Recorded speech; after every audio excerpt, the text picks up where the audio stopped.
Here I'm preparing the soil. I just have potting soil and you can see a bit of bone meal there, and I'm just going to mix that in.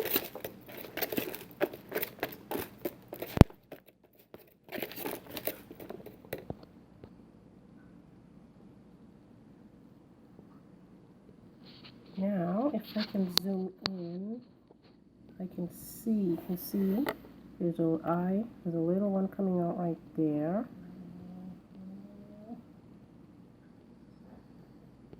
This one's a little bigger. And you just sprinkle the dirt.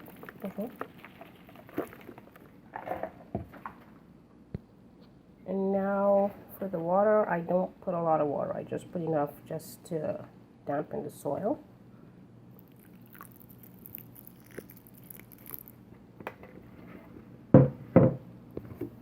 And I kind of just move it around a bit.